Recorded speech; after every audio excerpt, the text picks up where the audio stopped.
Hey folks, welcome back to the Play School. It's me, Phil, with another piano tutorial. So today we're going to take on a hair metal classic, Bon Jovi's Livin On A Prayer. This is a great track. Chords, pretty simple. The thing that's really exciting about this is this bass line that we're going to learn right off the bat.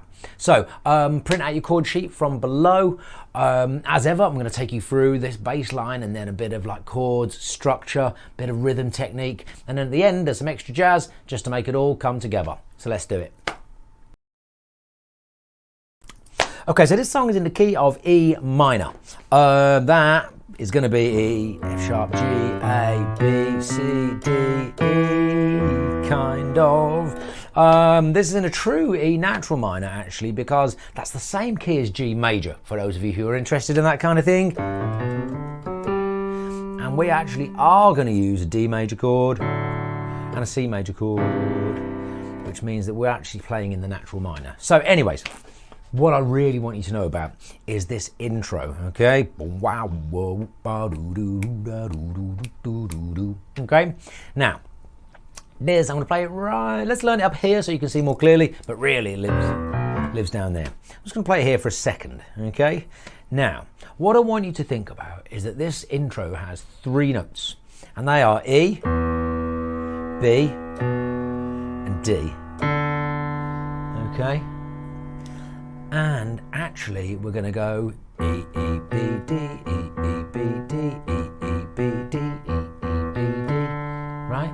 And that's actually the pattern. So and it's like 1 and 2 and 3 and 4 and 1 and 2 and just those eighth notes, those even notes.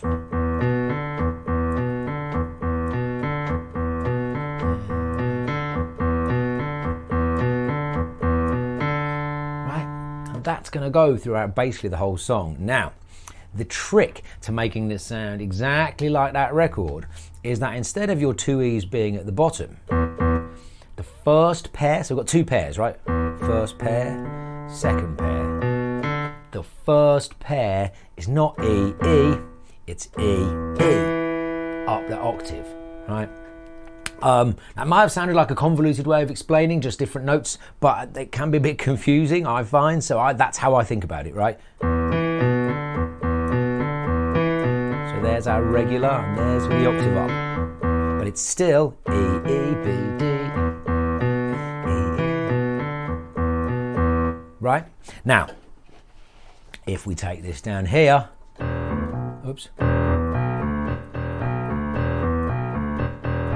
All of a sudden, we've got something that sounds a lot more like that record. When we start to put the chords with it, you'll really see what I'm talking about.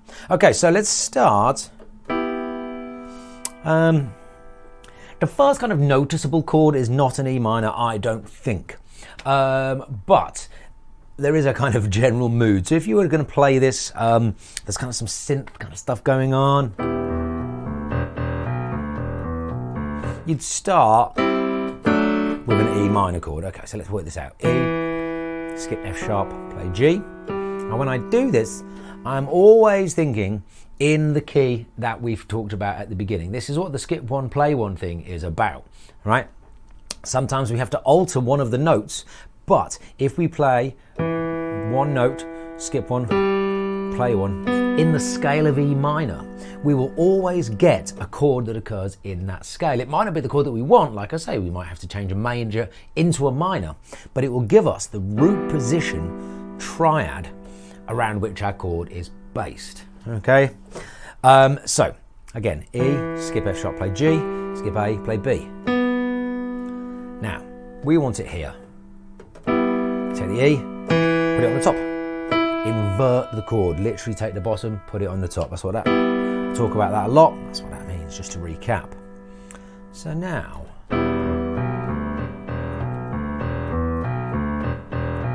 sounds better already, right?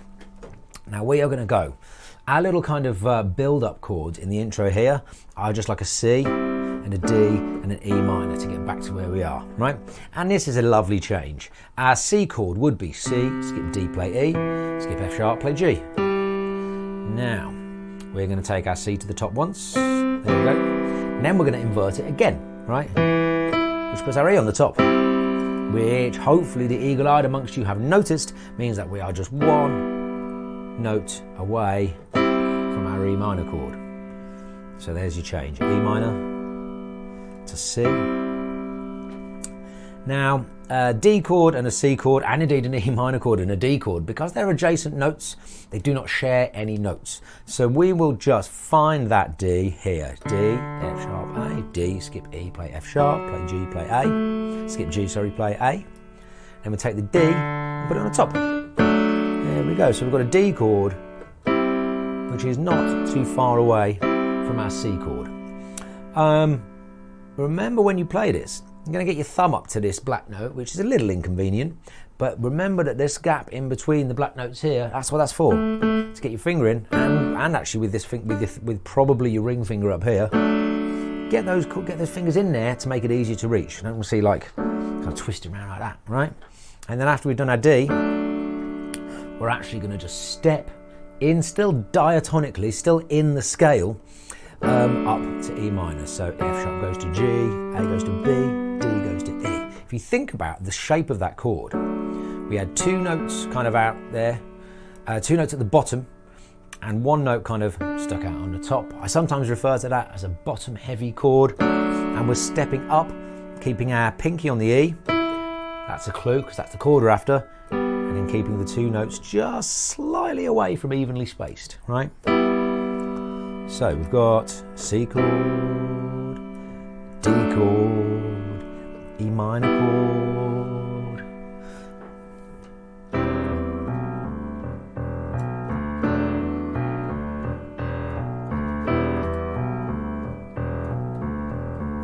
Yep, so that's what that sounds like. And the great thing here is that if we don't count the the very dramatic "Once upon a time, not so long ago," when the lyrics come in for the verse, we're just going to keep that going.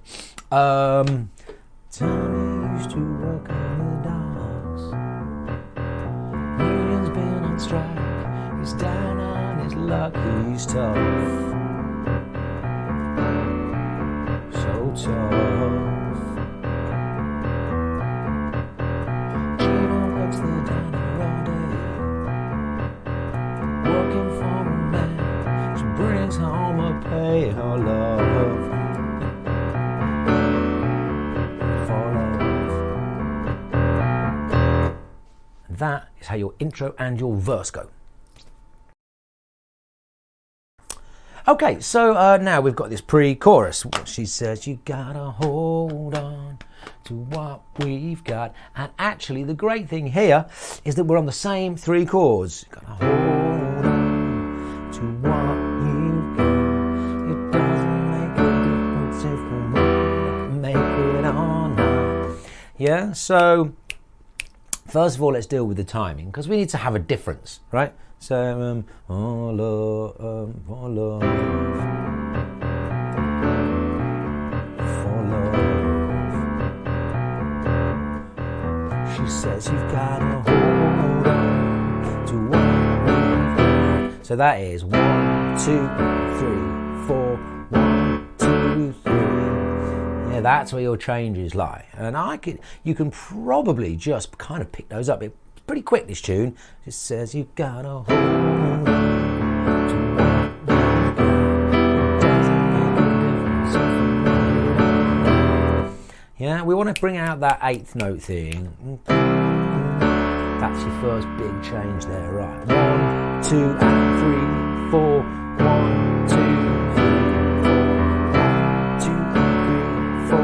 1, 2, 3. Actually, on the piece, the bass line is just like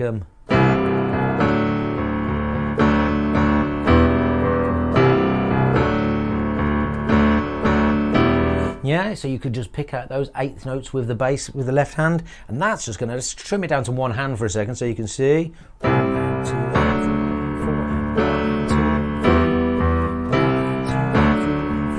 1, 2, 3, 4, 1, 2, 3, 4, love. Now, we'll give it a shot. That's where we're at there, right? Now, that's back to a D. It's just all more C's and D's here. I'm not going to explain the rhythm there. You know this song if you're here, right? That's that rhythm, right? We'll give it a shot. Exactly in time with your vocals, leaving that fourth beat. I'll tell you, it's that's where you land there, right? 1, 3, and then you've got beat 4 for that on the drums, right? So let's try and take that whole pre-chorus. For love,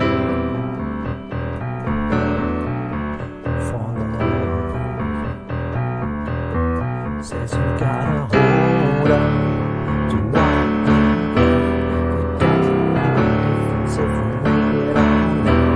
We got each other. That's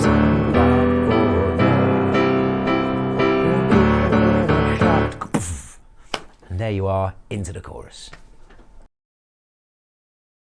Okay, so this is the point where I'm very glad that I've started singing this an octave lower than Bon Jovi. He makes that very easy to do. And we're into the chorus. Now look, we can play this using almost exactly the same chords. We're going to go from E minor. Done that change before. And then back to D. We're halfway there. Right? So essentially just the same changes that we've done all the way through the verse. In the verse we did E minor to C, then to D. Let's think about it like that. 1, 2, 2 and 3. There's that change again on the like halfway between beat 2 and 3. We call that 2 and 1, 2 and 3, 4. 1, 2, 3, 4. And this is where the the big hook lies, and for that we go to the major equivalent of our key, G. Right? Now we've come from halfway there. Let's find our G chord. In root position would be G. Skip A, play B. Skip C, play D. Now you'll have noticed we had our pinky on a D a second ago.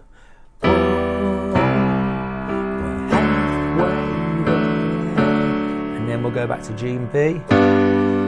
Now, we actually, all that happened in this chorus is we swapped E minors and Gs.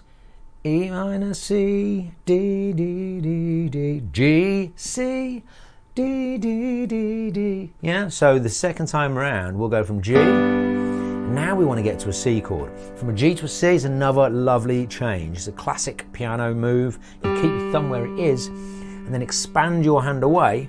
So we go from that evenly spaced root position chord that I talked about earlier to this, which is the opposite of the bottom heavy chord I was talking about for the D. That's where we've got our two notes, one note apart, as if we're playing a root position, but the other one is kind of stuck out on his own. Like I say, sometimes I call that a top heavy chord. So, G, C,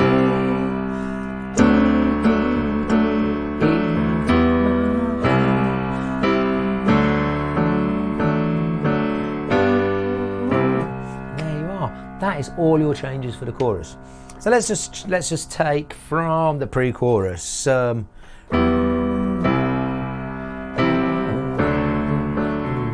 a lot for love to be shot.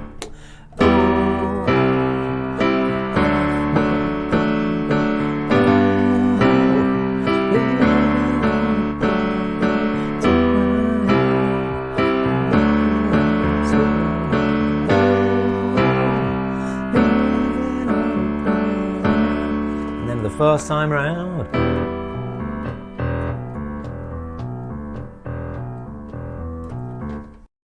Okay, so basically we've got all the way through Living on a Prayer using only 4 chords, which is fun. Now, our structure, we're going to start with that intro riff just with your left hand 4 times. Then we get our intro chords twice. That's, you know, once upon a time, not so long ago. Then we have a verse, pre-chorus, chorus. In between this chorus, just to kind of get us back to the top again, we've got like twice round this.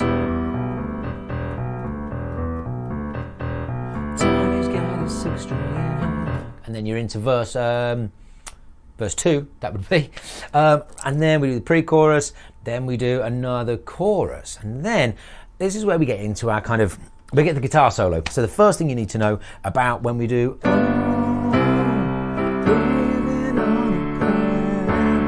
and we're looking for that bit that's like living on a prayer, before we go into the guitar solo. And that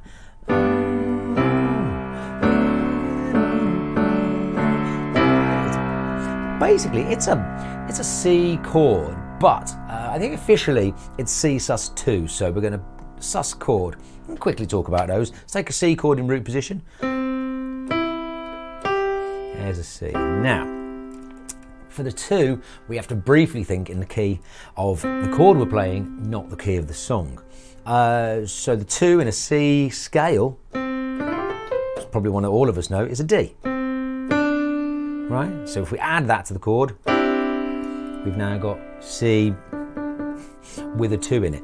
Now, for reasons I'm not going to go into right now, for a sus chord, rather than include the 3 as well, we actually swap it for the 2. And that gives you that chord. So instead of the simple thing for us to think about, we're going to think about going back to C, but we're going to keep our finger on the D and not use the E. Just like that. Then your guitar solo is the same chords as the chorus. Okay, and then, well, I tell you what, once you've gone through that guitar solo, you're into the bridge, and then we've got this outro chorus, which is in a different key, and today, that is your extra jazz. Okay, so for extra jazz today, 2 bits right at the end, probably the most complicated bits in the whole song, thinking about it. So we've finished the guitar solo, right?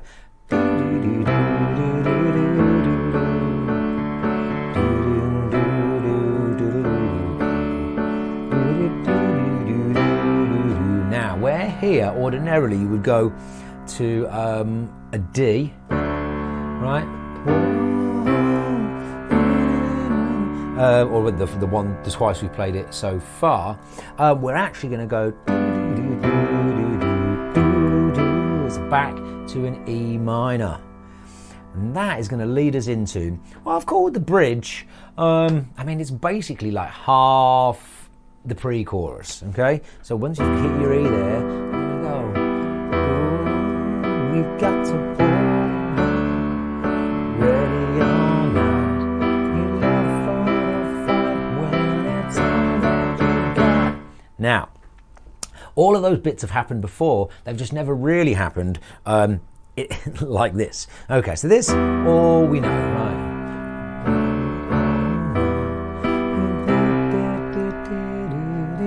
Now what we do is we play like bam, bam, bam, bam. And what I want you to do, something you may have noticed if you listen to this song, something strange happens there. If you're musical, you might know what it is, you may not. I'll tell you what it is.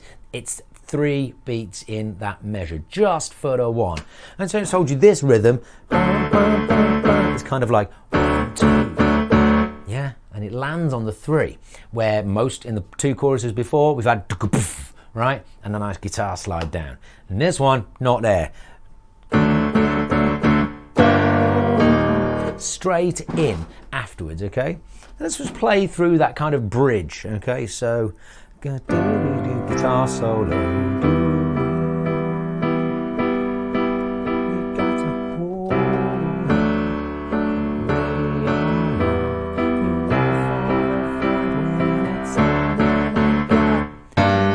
Yeah, no gap, sorry.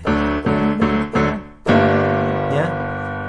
1, 2, and then you're into your next bit of extra jazz, which is that last chorus is in a different key. It's higher, so that's fun for people singing. Now, same chord progression, just transposed, everything's gone up minor third. So we're going to go to G minor. We've played G before, and we've also gone from D to G before. D, A, and G was here. Yeah. To make a major chord, to a minor chord, all you need to do, as long as it is evenly spaced, we just want to drop that middle note down a half step. Okay, so there's your...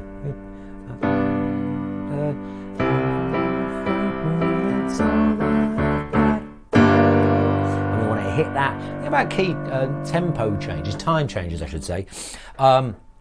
The best way to deal with them, I find, is that once you've kind of established where one is, make sure that you hit it with everything you've got, right? Yeah,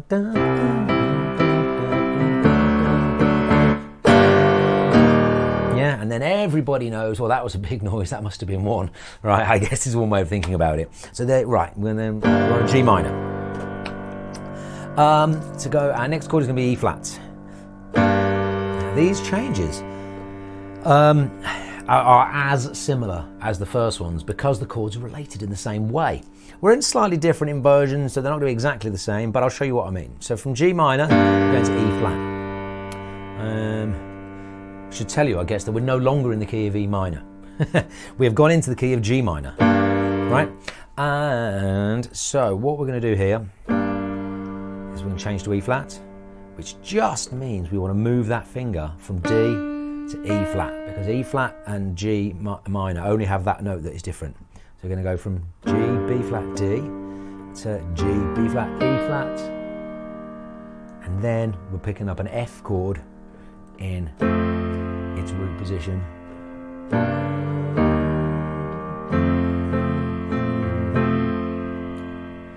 We've got this similar pattern again where we do G minor, E flat, F, B flat, E flat, F. Like I say, it's the same chord sequence pretty much. And then, so B flat. Two ways of thinking about this really. Either from G minor, it's just with your thumb drop down to the F. Okay, so there's that way of thinking about it. Or from your F, what you're going to do is do that expand away again to put B flat in this like top heavy, because they're only one note apart, B flat, C, D, right? And then with your F there. So two ways, either that, drops down, or expand away. And then, now from B flat to E flat is one of my favorite types of move. It's a pivot maneuver, right? So you keep your middle finger on the B flat, and both of the other notes go up, right?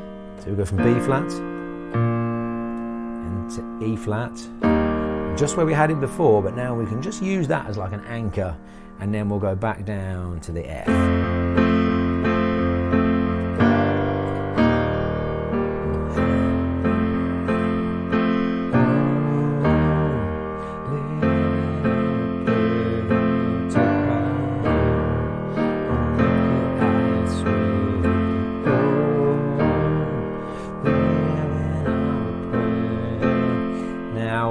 How you choose to end it, it fades out, doesn't it? Our C sus2 is now an E flat sus2, so maybe is a good ending, but it's up to you. Now, that's how you play Livin On A Prayer by Bon Jovi on the piano. If you have any questions or suggestions, or wish to complain about my singing, that's what the comments section below is for. If not, have fun with that. I'll see you next time.